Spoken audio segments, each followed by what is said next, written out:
Hello and welcome to Conversations in Cleantech, the podcast that celebrates the clean tech industry and the people that power it, brought to you by Brightsmith.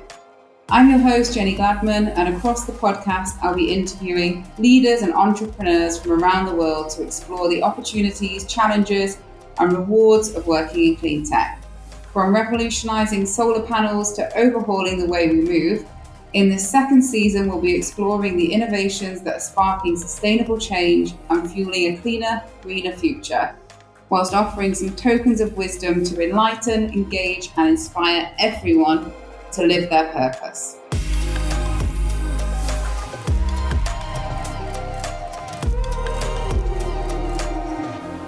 So today's guest is a leading force in engineering. She has recently, after 3 years as a board member, become the CTO of a fuel cell company. They're a world-leading developer of low-cost, next-generation fuel cell and green hydrogen technology. In her early career, she was awarded a PhD from Cambridge. She gained extensive experience of F1, working at McLaren. And then, more recently, she spent 3 crucial years as CTO of Babylon Health during a very interesting time in the world. Alongside these incredible roles, Carloline also has another medtech board role. She's a trustee of a charity, which I hope she will tell us a bit about. She's a fellow of the Royal Academy of Engineering, was previously a visiting professor at Oxford.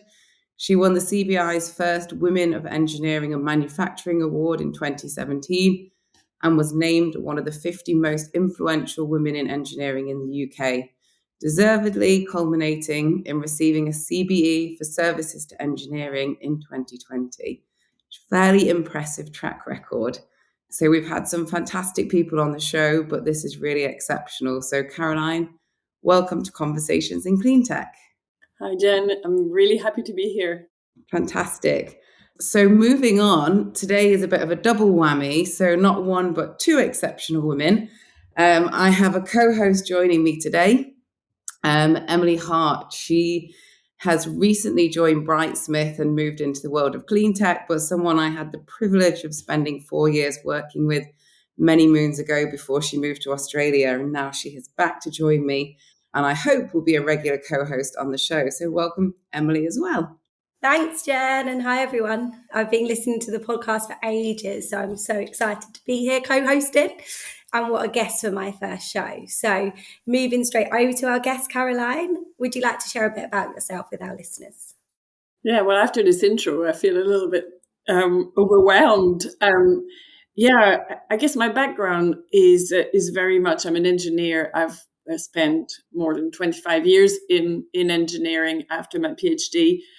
I started off lecturing at university, but this wasn't me. I just felt that after 4 years of doing this, I really wanted to be doing the applied work rather than the research work. So I moved into Formula One.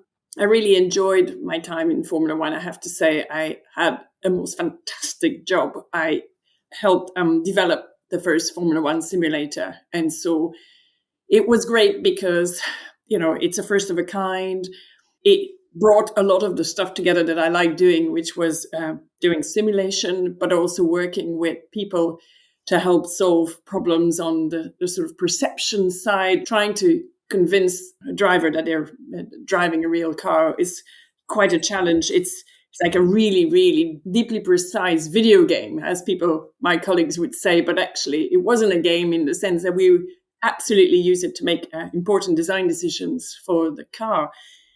And it was just great. I just really, really enjoyed the experience. And I did this for many years, 10 years in total, when we had the opportunity to then start a technology business that would apply some of the Formula One work that we did to other industries. It was great because this was the year 2008, and we were getting ready to host the 2012 Olympics in London. And so it was absolutely fantastic that we got to also work with a number of Olympic sports, applying a lot of the Formula One philosophy and technology for data analysis, data processing, data capture, as well as some aerodynamics and so on. So for sports like rowing, cycling mainly, canoeing and sailing. And we also helped on the winter sports 2 years later for the Olympics, which was mainly in bobsleigh and skeleton. These were projects we did on the side, but my goodness, it was good fun. So when you have a job that you like so much like this, we did tons of projects. A lot of them were not in the Olympics area, obviously, but they were in health area, applying again the same type of philosophy that you do in terms of health monitoring of a car to actually human beings from a perspective of remote monitoring and applying the sort of analysis of data and seeing what you can do. And also in terms of work we did with Oxford, which was through simulations and simulators that they use in surgical training to understand how we could help train surgeons more quickly, for example. And these are all things that you might not think they come from Formula One into anything, but actually a lot of that underlying technology is very similar. So I was blessed with really interesting projects, one after the other. And so it's really hard to decide what next once you've done something like this. But actually, I like the purpose. I like doing projects that had an impact. And not only did we do these kind of projects, we also were involved in the Formula E and doing the sort of electrification of motor racing. And that also I found fascinating. So in the end, I ended up, when I left McLaren, working in health, but joining a board of a cleantech. These were my two loves. And what I've done recently is actually swap the two, and I'm doing my day job in cleantech and continuing on a board of a med tech, because I find that both of those are things that I have a passion for. And if you have a passion for it, your job is not a job anymore. It's something that I wake up every day wanting to, at times there are days that are difficult, but you want to do it, and I feel that I wish everyone found jobs like that they want to get up for. I often ask people that when I interview people, what gets you up in the morning? Because if you can marry what gets you up in the morning to the job you do day to day, my goodness, you then help others with your enthusiasm, and then it becomes a bubbling effect where it's not, oh my goodness, I've got to do this today. It's right, how are we going to solve this? And it's that different mindset and shift. If you can work with people like this, it's energizing. And that's what you want to try to get to. You want to find what gets everybody ticking. So I've been, as I said, been blessed that in my career, I've found these jobs where I love. So that's very long answer to your question. No, an amazing one though. And I absolutely agree with that, definitely. And I know you mentioned there you sort of switch from lecturing and more into your passion of engineering and motorsports, but going back to the early years and the classic, what do you want to be when you grow up question. I don't imagine a CTO of a fuel cell company featured, but did you always know you'd do something technical? Yes, I think early on, I didn't know what an engineer was, by the way. So I thoroughly sympathize with all young people who don't put engineering as top in their priority when if you don't have any role models in your family, and it's not that my family put any barriers, there just weren't any engineers. So, but I went through a process of elimination. So if I thought, well, I'm not really, not that kind of person, not that kind of person. What I love is solving problems. So I talk proactively what's a problem-solving career? And that's when people said, well, that's engineering. And that's kind of how, but even then, when I studied mechanical engineering, and I did a math degree as well, because I was edging my bets. I wasn't sure. I knew what math was, and I didn't know what engineering was. I thought, well, what if I don't like engineering? At least math sounds like something I like. And actually, what happened was I just thought, as I was doing it, that engineering was what it was that I liked, and math was getting more and more theoretical, and therefore less what I wanted to do, because I like solving real world problems. That's another reason why I've continued throughout my career to talk to schools and kids who don't know what engineering is, trying to tell them what it is, because I wish I'd had somebody coming to my school telling us about it, because it was only because I was quite driven into what I didn't want to do that I found engineering. But it could have been that I would have done something else and maybe been, not quite happy with what I've done, or it's like a longer route into finding what I wanted to do.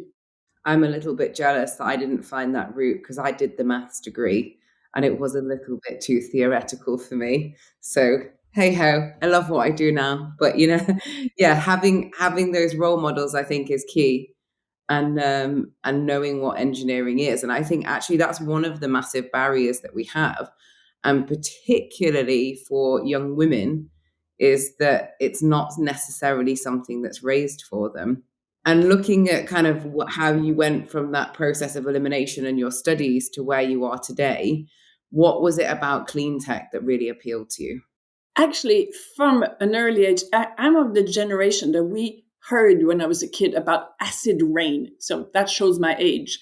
But, it's like, oh my goodness, this is not good. It was a problem that, hang on, we need to do something about it. And so from an early age, this idea that we need to help, solve some of those problems was there. And I had the advice at the time from one of the teachers was, when I started my degree at uni, and I thought, should I do an environment course or something like this? And we didn't have those courses. But this lecturer told me, well, you know what? If you have a really good tool set, if you equip yourself with a really good understanding of engineering generally or solving problems, you'll be able to attack that problem. So you don't have to have necessarily a degree in something with a final application. If you have because the degree is your learning to learn about the subject, right? What we all do in our jobs is not what we did in our degree, but the degree prepared us for this. And I think this is something we all need to understand, is that if you have a passion, just look at what are the right things that you put in your Swiss Army knife of skills that might get you there. They may not be something that is thoroughly aligned, but then your passion will get you there eventually after you kind of get. But if you put yourself in the mindset of employers that I can do now I didn't do that then, but I do look for people who come into this with different backgrounds so that they offer a different perspective. But ultimately, they need to be good at what they're doing. That passion is there, but you want a skill set. You want to bring that skill set in. So I think it's this idea that even though I wanted to do something for the environment, which was more like a generic thing, I'm glad in the end that even though it was the most roundabout way of going to it, I'm still glad of that advice, because what it meant was I could rely on a solid background that allowed me to apply for these jobs that were interesting. And actually, you touched on something I was just about to ask about, that kind of how you don't have to have a career path that's in a straight line. And actually, you've had that of the experience of motorsport leading you into healthcare, but also seeing lots and lots of different things along the way. And, on paper, you might not be that person that would be the fuel cell CTO, but actually in reality, all of that experience and seeing it from different sectors, different perspectives, understanding the different applications of what you're doing makes you the perfect person, and leads into how's it going? How are you settling in at Ceres? It must be a real change. I mean, you were at Babylon in the height of the pandemic working on something that was changing every 2 seconds, and now you're a bit more of a long-term mission, but a huge amount of purpose in that mission. Totally. I think the interesting about what we're doing at Ceres is that it's, and I'll say it because it's not my area, it's complex electrochemistry. And I arrived to this and thinking, woo, okay, it's complicated. Luckily, we have a lot of experts, fantastic. But the point is that it is hard technology. And what has stopped it in the past is that the materials, either some rare earth, which is not a good idea, or expensive ceramics, just means that the cost of doing this particular technology has been a bit of a barrier to adoption. Because let's face it, we don't pay the full cost of fossil fuel energy. We don't. There's a lot of subsidies in the system. Now, as things are changing, and COP26, thankfully, has brought this up, and we need these kind of times where it's in the public consciousness. And some of the economics need to change. And technologies like what we're developing, it's not unique to Ceres in the sense that people have been doing fuel cells for some time. But what we all must do, and that's what Ceres is now doing, is tailoring the best application for this type of technology so that it becomes commercially viable in this area and helps us decarbonize that sector. And we need many of those. Ceres is doing one thing, and it's fuel cells that are based on solid oxide technology. And the particular niche that Ceres has is that it's using steel, ceramics on steel, something that steel is cheap, in the overall things in comparison to ceramics. And it also means that we can run in a certain temperature range, that we get advantages of using ceramics, but we get the advantages of using steel in terms of cost. And in those areas, we feel that it will work very well for certain areas like steel production or marine industry, where these are hard to decarbonize industries. But looking at all the pros and cons of the different fuel cells and electrolysis technologies out there, we're not all competing for the same application. There are some that are very good in cars and automotive. Some are better in industrial application where there's heat available or heat needed. And that's where we come in. When there's heat available, suddenly the efficiency of the system goes high. And that extra efficiency means you can do this in a cost-effective way. And that's our challenge, is we're trying to do complex chemistry, making it work so that it can be done at scale and economically. So there's technical challenge, there's manufacturing challenge, and then there's the kind of commercial adoption that we need to do. And the good news is that now I think people are aware we need to do this commercial adoption for the sake of the planet, but we still need to solve the technical and the manufacturing challenges. And it's really interesting. It's hard, but it's interesting because that when we achieve this, what it will have as an impact. What's hard to some extent for Ceres is that it's not necessarily going to affect you and I on our day-to-day. No, we're not going to go and buy Ceres' technology tomorrow for our house. But if you can say, well, we've helped decarbonize the steel that is used for the manufacturing of stuff that you use every day, then suddenly that's great. But it's going to be like that. It's going to be one step removed from what people buy. So we're not the next Apple.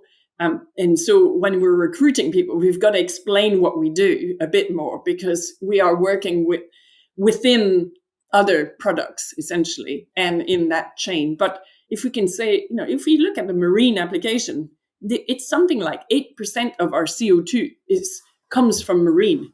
That's globally. It's enormous. So it's not like it's niche. Oh, it only affects a little bit. It's big. It's just not something that we encounter every day. So hence why it's interesting and motivating areas to work in, but we still have to explain it to people, new recruits and so on, to understand, so they understand where that technology fits in. Definitely. And I know you briefly touched upon that, but this was what my next question was going to be. And I guess the main aim of this podcast is to share the insights of experts in the field.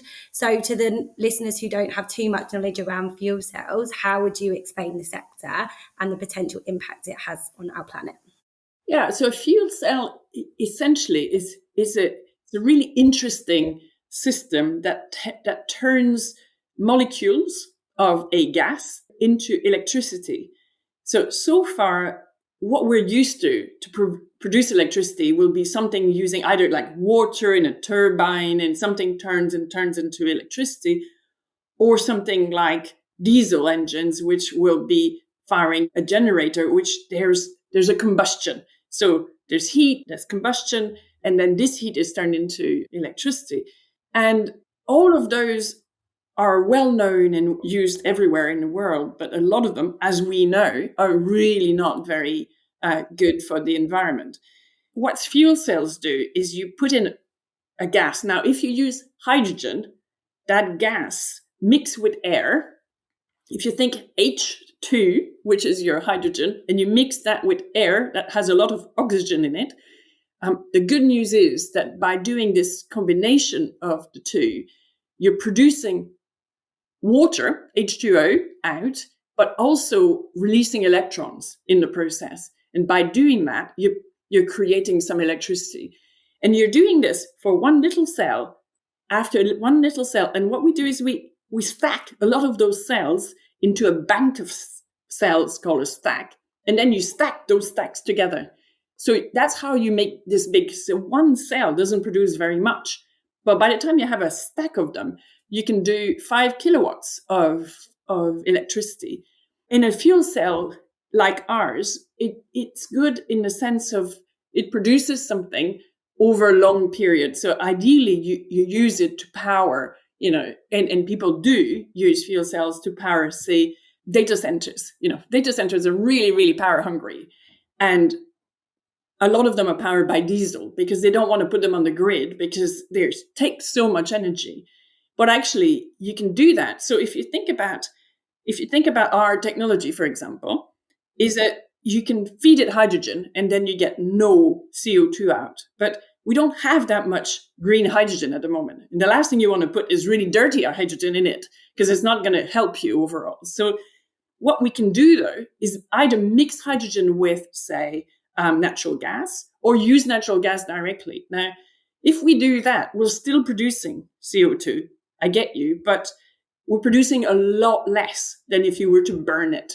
And when you don't have combustion, you have a lot less of those NOx and SOx, which are byproducts, which are really bad for us humans to breathe in. That's what the big scandal for diesel was about.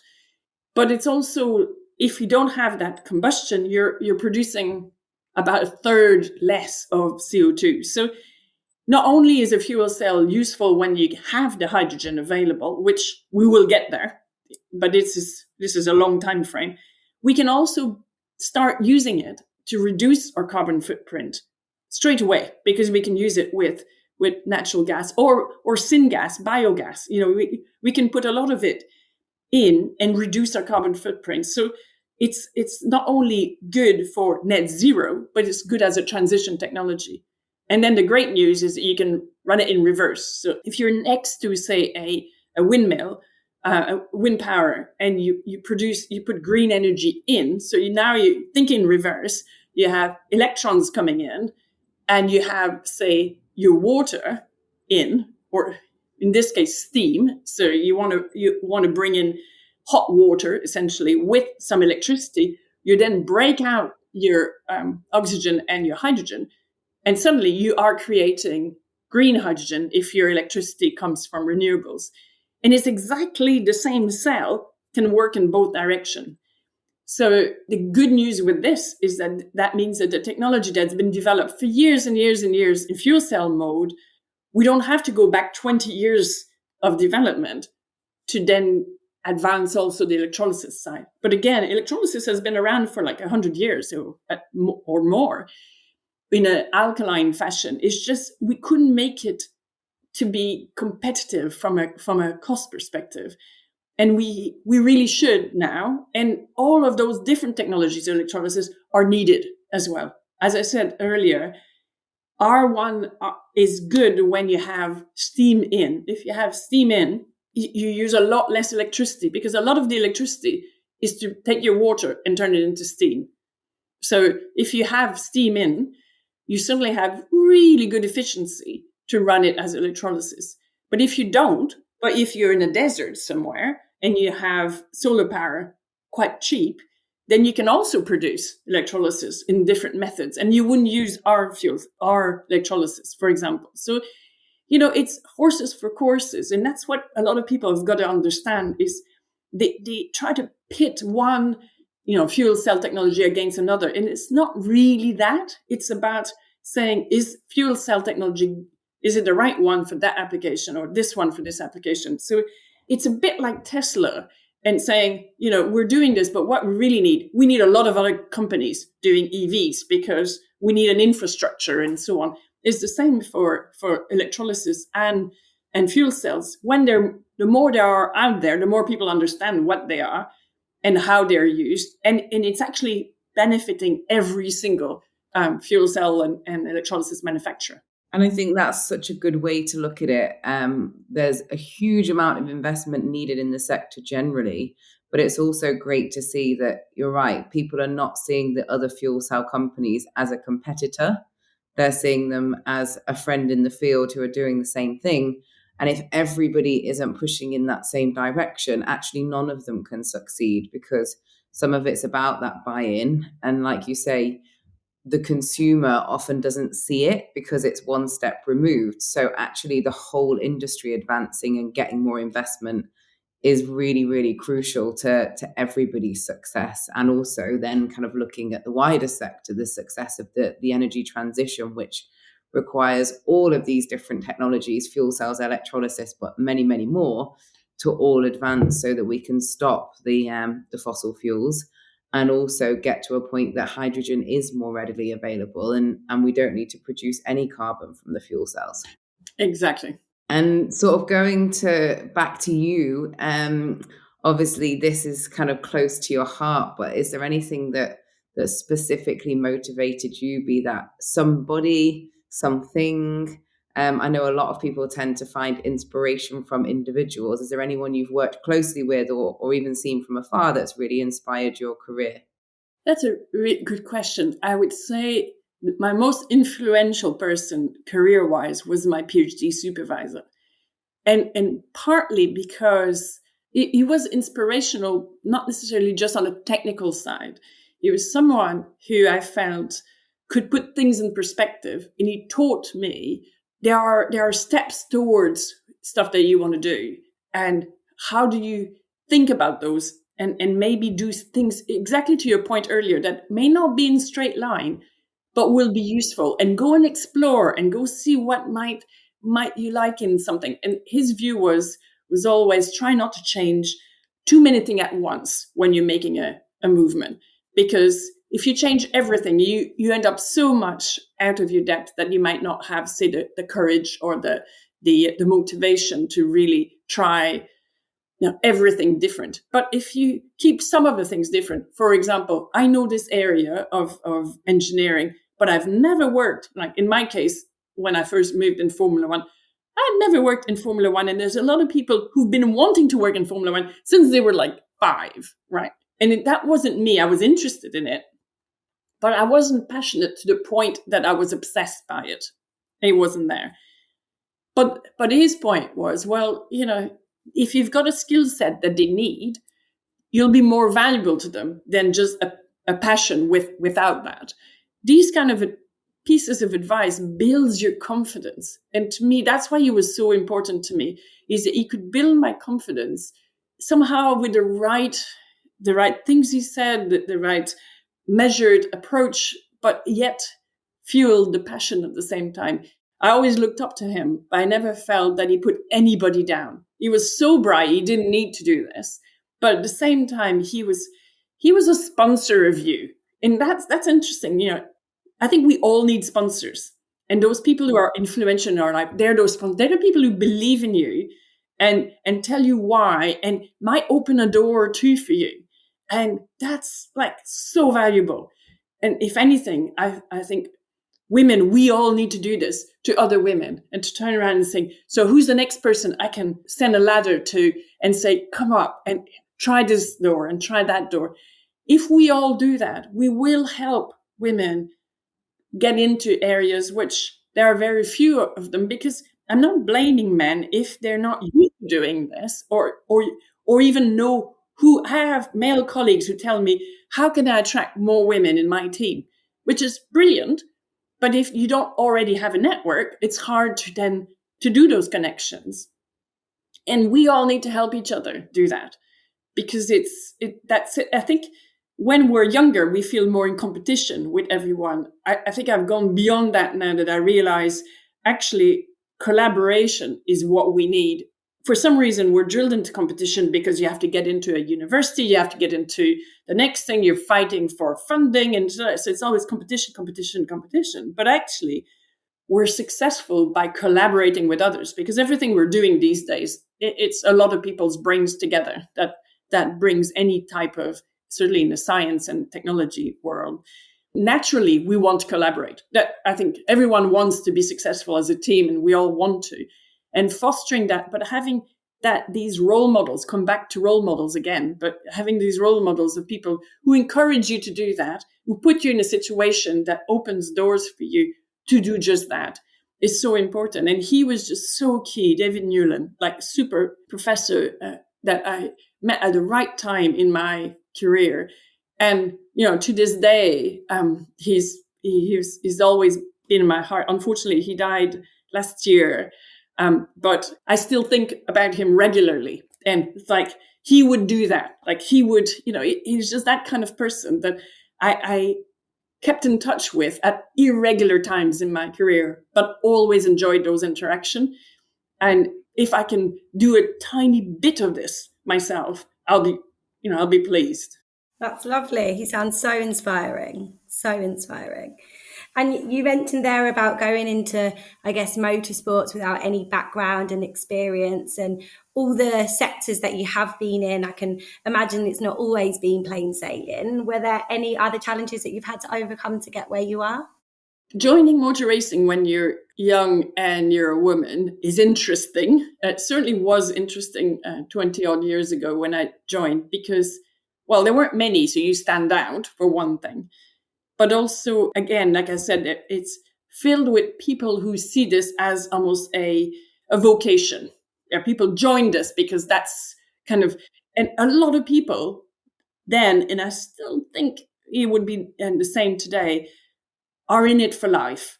And now there's many, many other jobs that people change all the time and so on. And you will have a lot more of that these days. But Formula One still seem to attract people who they may change jobs and change teams, or even maybe not work for a team anymore, but work for a company that is related to and will provide services to a Formula One team because it is quite exciting. It's adrenaline pumping, right? You've got races all the time. The race that we had, with Lewis Hamilton, Max Verstappen this year, there's a lot happening, and it's televised, and so there's a lot of pluses to take. But on the flip side, when you're quite new to it, it's daunting, and at times, I certainly felt I needed to prove myself with my male colleagues.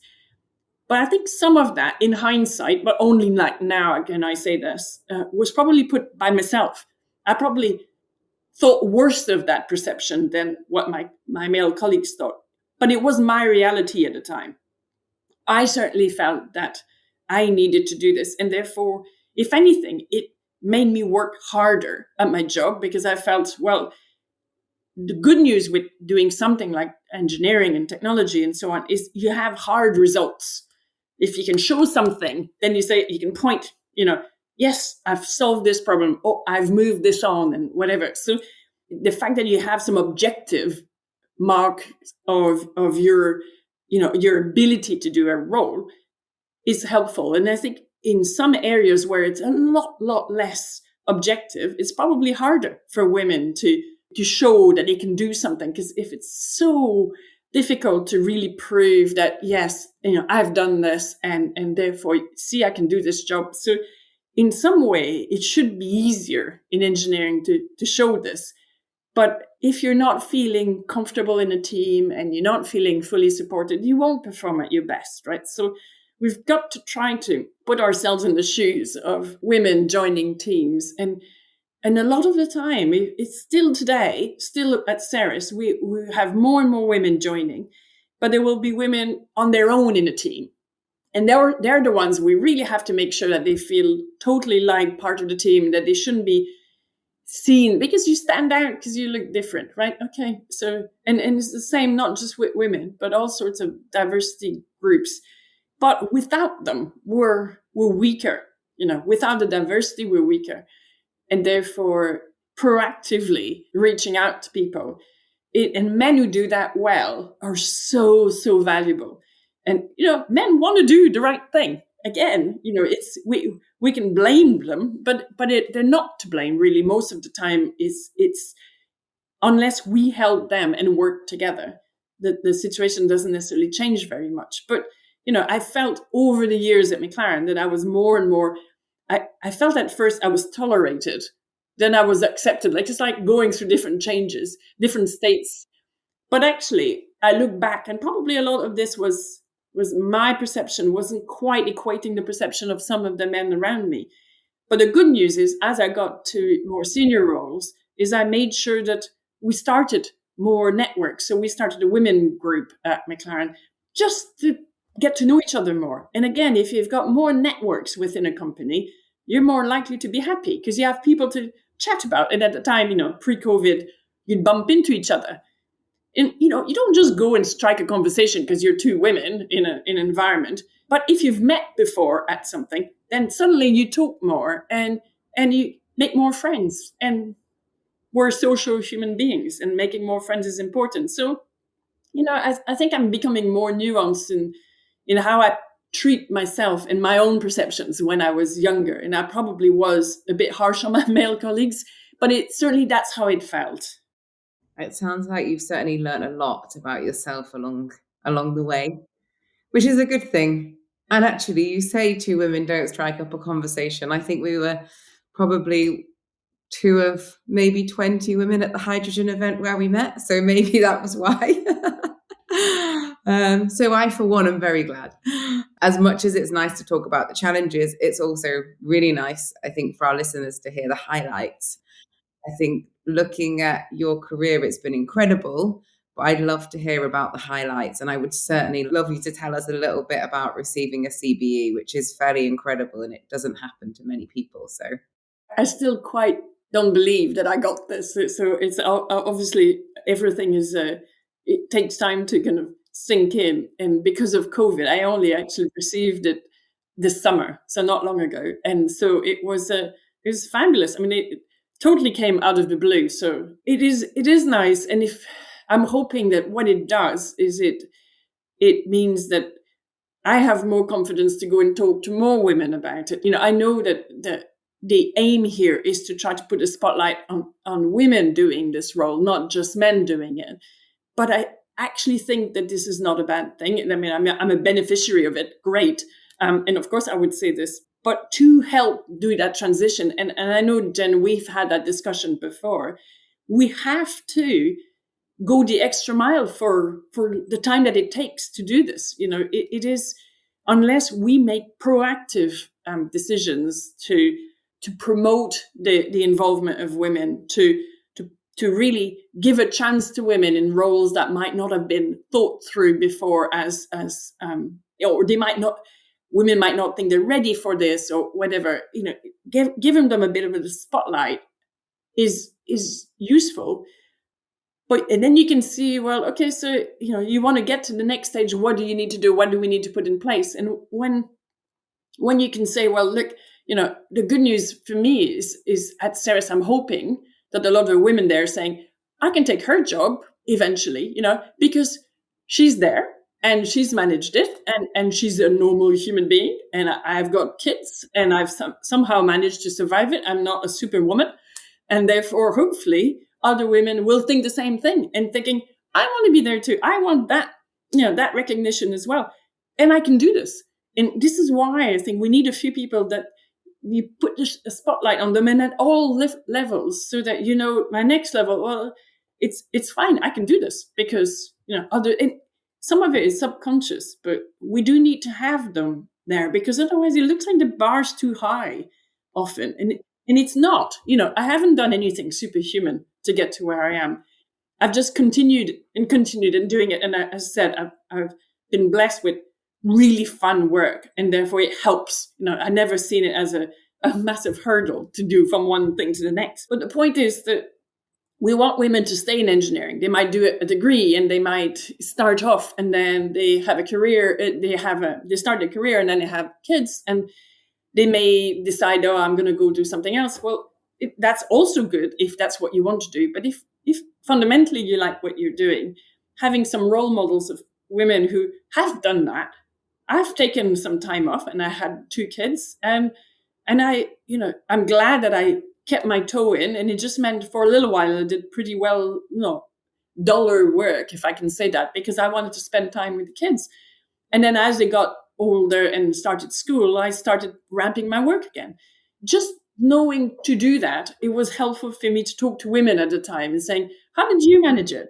These conversations are vital because it gives you insights to how, as an employer as well now, you think, what can we do to help and retain that female talent? Because having, a break and having kids, if that's what you want, we shouldn't be embracing that, and we should do it for our male employees as well, so that their partners can actually continue their careers.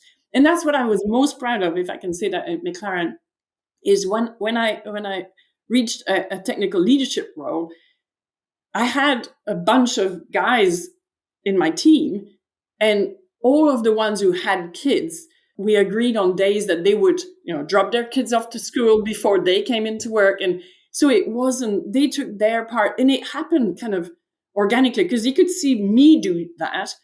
It was okay for them to do that. And by them doing that, it just propagates, then it's like a permission. You can do this, right? And you need a few people who do it and are visibly doing it to give that permission to others to do it. Because actually, if you can do that, my goodness, you become more interested in your work because you think, they care about me, I'll do this. Right? It always goes both ways. But until you have people doing it and giving you kind of that permission, because Formula One was very much, you come in early, leave late. But, we wanted, in the technology business, we could be a bit more flexible. But to do that, we needed to be openly flexible. Now, COVID has changed things and we're working from home and so on. And that will hopefully open more avenues to that flexibility remaining there forever. But that wasn't the case before. And I think women suffered more from the lack of flexibility. So sorry, I really kind of went sideways on your answer, though. No, that's really good, because that was our kind of next two questions, I think, that you answered perfectly. So Yeah, you've anticipated the journey through this podcast very well.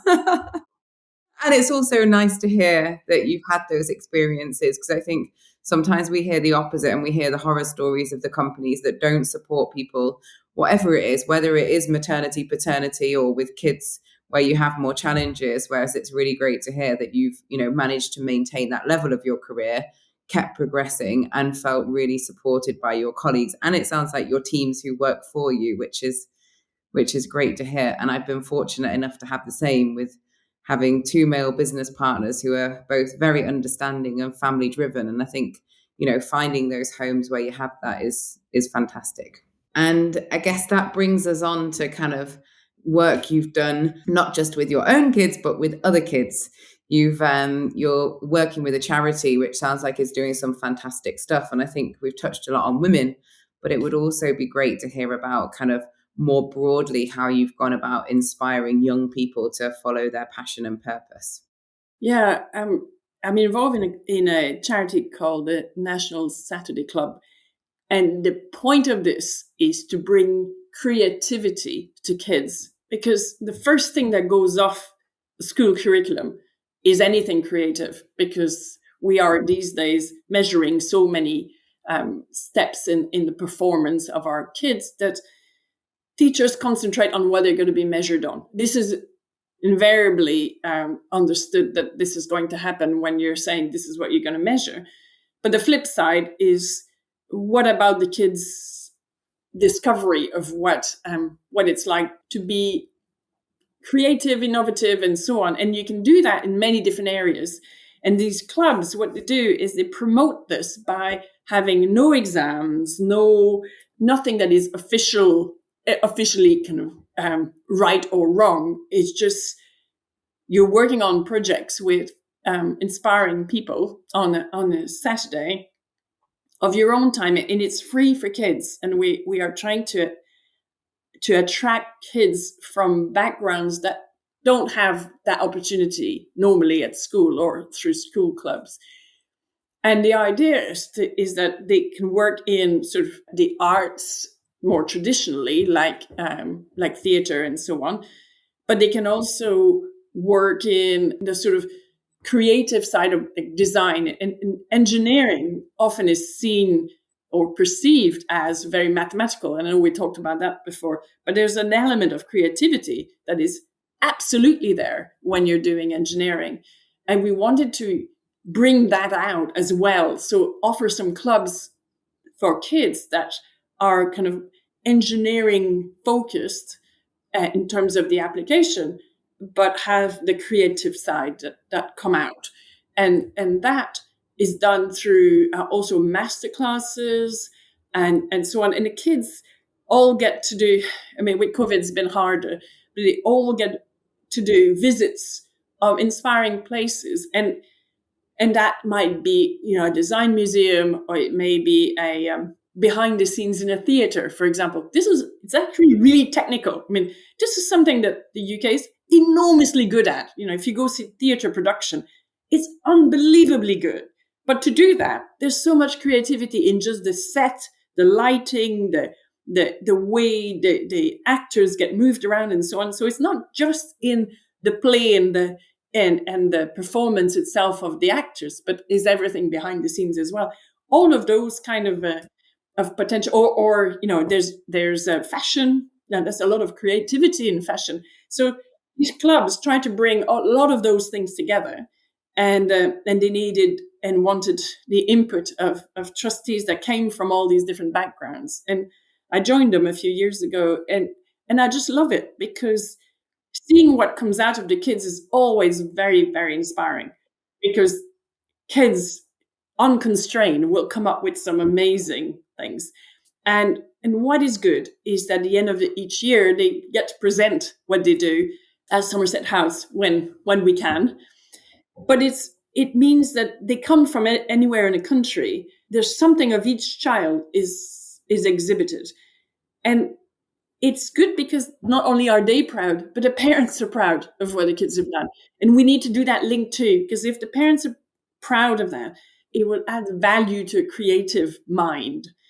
And if we take away the creativity, we're stopping a lot of kids developing into what they really want to do, because schools tend to develop the other skills, but less the creativity.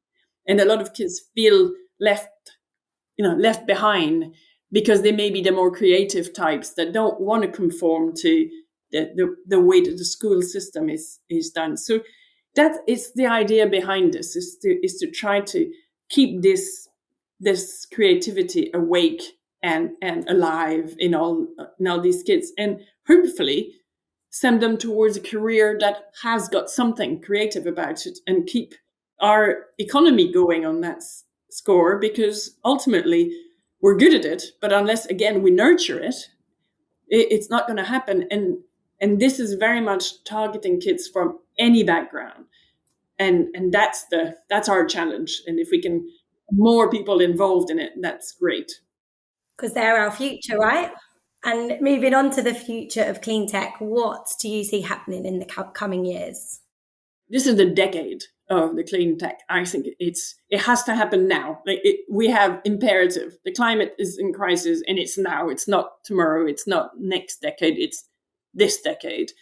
And I'm saying decade because these solutions don't happen very quickly, but it's a snowballing effect that we need to make sure happens along all the different sectors. If we get our act together on the technology side, that we offer a number of solutions to it. I know it can look bleak at times, what's happening on the climate, but actually on the flip side, I think engineers and scientists are rallying up to come up with more and more technology solution that now we then need the rest of the infrastructure to adopt it. We need the right incentives from a policy perspective. We need the people willing to take that leap. We need the managers in all different companies to also insist that company becomes greener and set their own timeline and explore their own technologies that will help them.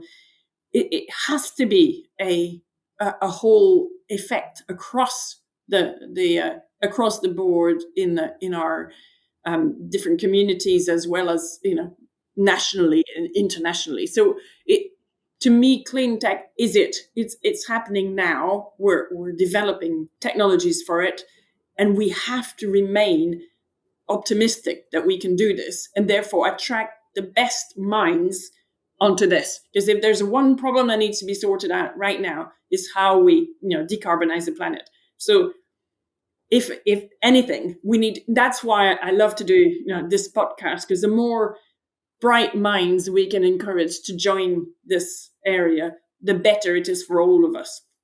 Definitely. Your journey itself is inspiring, but I would echo that, those people out there thinking about how they can make a difference. And actually going back to your previous point about creativity, I think so many people who are creative think that their career is limited to a certain area, but actually every industry needs creative people, and every industry needs people who can think of new ways of doing things and challenging the status quo. And I think clean tech generally is doing that. So normally we ask you for a final thought, but I think that is almost the final thought, is that, if you're that creative person and you want to do something that makes a difference and you want to have a career with purpose, I mean, you really are that perfect role model. So I think we need more Carolines is my final thought. But thank you for sharing your story, and also for having that kind of additional go the extra mile where you help children. You're really spreading that message, but you're also supporting people who come from underrepresented groups in the workplace and making sure that everybody feels like they're part of the same mission and purpose and pushing in the same direction, because that is what we need as a society. We want people who want to make a difference, but understand the power of collaboration and the need to do that. So thank you for joining us, but also thank you for everything that you've done for the sector and for the planet. And I'm sure you will go on to continue doing. And Emily, thank you for being a wonderful co-host and supporting me when my voice is breaking. It's been a very insightful discussion, ladies. So thank you very much. Thanks for having me. I've loved it. Thank you. Thank you for listening to Conversations in Clean Tech, brought to you by Brightsmith. If you enjoyed this episode, be sure to subscribe, like, and leave a review. Every time you do, it helps others to find the show. For more information on Brightsmith and how we can help you to build a sustainable future through identifying, attracting, and retaining diverse talent, head over to brightsmith.com. Join us next time for more Conversations in Clean Tech.